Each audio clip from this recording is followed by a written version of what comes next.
everyone, and welcome back to the Capital Edge Tip Line. I'm Chad Braley, the CEO at Capital Edge. And today we're going to talk about the January 7th executive order entitled Prioritizing the Warfighter in Defense Contracting.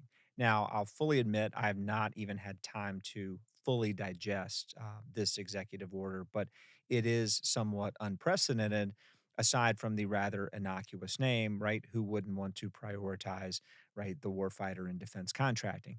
But this is a little different in the ways that we are prioritizing. So, to kind of lead off, and a quote from the EO: after years of misplaced priorities, traditional defense contractors have been incentivized to prioritize investor returns over the nation's warfighters.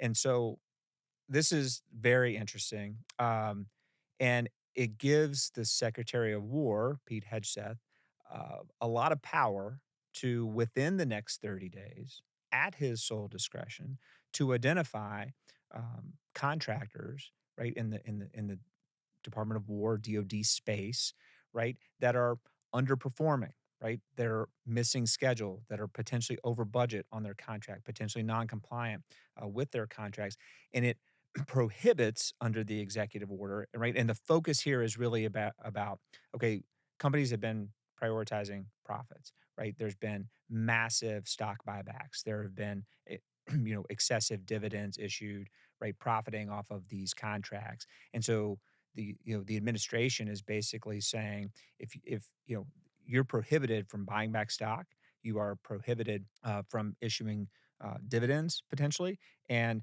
we may even limit your executive and cap your executive compensation separately from the regulatory caps that already exist within the federal acquisition regulations if we determine that you are not making significant capital investments, innovation, right? You're not on schedule.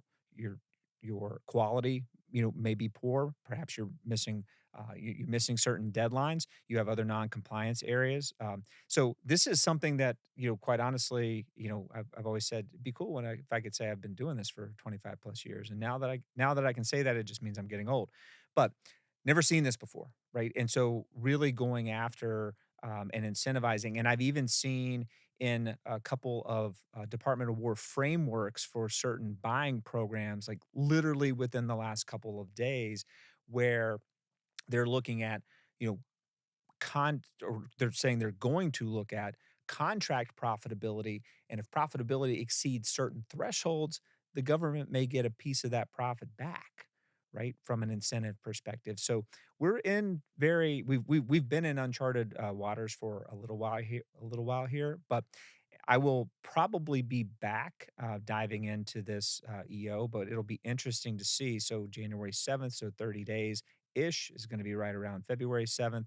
We're going to see what that list looks like. Obviously, the administration has kind of publicly called out a couple of different organizations. So this is not something where we've ever seen kind of the government limiting, right, potential publicly traded company shareholder returns because of individual issues on a specific singular contract for the organization. And obviously those issues could be widespread across other contracts, right? That we don't know, but they're very much targeting investment. They're targeting modernization. They're targeting timeliness. They're targeting quality, and obviously, we want our warfighter to have the best quality. But it's going to be interesting to see because there is really no regulatory framework and definitions, right, included in this executive order.